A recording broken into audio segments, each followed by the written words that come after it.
Makeup artist? আজ শোনাবো একজন সাধারণ মেয়ের মেকআপ আর্টিস্ট হয়ে ওঠার গল্প। ছোটবেলায় নিজের দায়িত্ব শিখে ওঠার আগেই মাকে হারাই।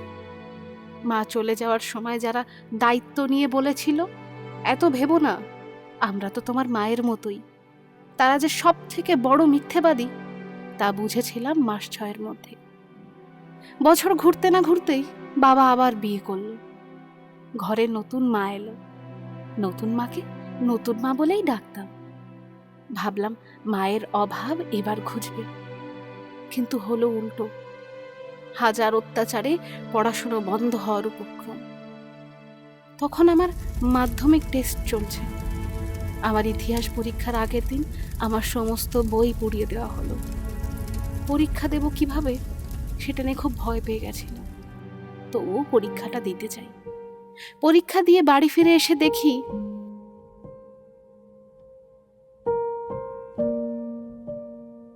আমার এক মামা ও মেসো আমাদের বাড়িতে এসেছে। আমাকে ডেকে বলল, তোর কখনো মনে হয় না তুই সংসারের একটা বাড়তি বোঝা? তোর মতো মেয়ের উচিত মরে যাওয়া। সেদিন আর নিজেকে ঠিক রাখতে না পেরে আত্মহত্যার চেষ্টা করি। দুর্ভাগ্যবশত আমি বেঁচে যাই সেদিন। আমাকে হাসপাতাল থেকে সোজা নিয়ে যাওয়া হয় কাকার বাড়িতে। ভাবলাম এবার বোধহয় একটু স্বস্তির নিঃশ্বাস পাবো। কিছুদিন পর কাকার বাড়িতে আমাকে নিয়ে আলোচনা সভা বসে। সেখানে উপস্থিত ছিল আমার কাকা, জেঠু, পিপি সবাই। সবার মাঝখানে আমাকে বসিয়ে চলল দরদাম। সবাই আমাকে তাদের বাড়িতে থাকতে দিতে রাজি, কিন্তু বদলে আমাকে সেলাই মেশিনের কাজ করতে হবে।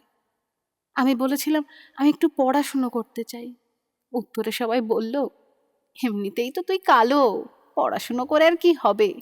মেয়েরা তো বাবার একটু আদরের হয়, তাই ভাবলাম ঝাঁটা লাথি যাই খাই বাবার কাছেই থাকবো।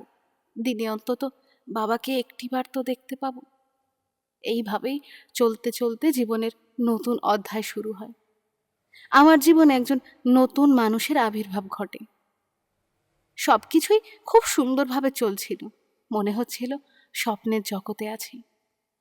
কিন্তু বছর 2 পর হঠাৎ করে জীবনে নেমে এলো অন্ধকার। আমি জানতে পারি সে অন্য কোনো বাজে পরিস্থিতির মধ্যে জড়িয়ে আছে এবং তাকে একটা মেয়ে বাজেভাবে ব্ল্যাকমেল করছে।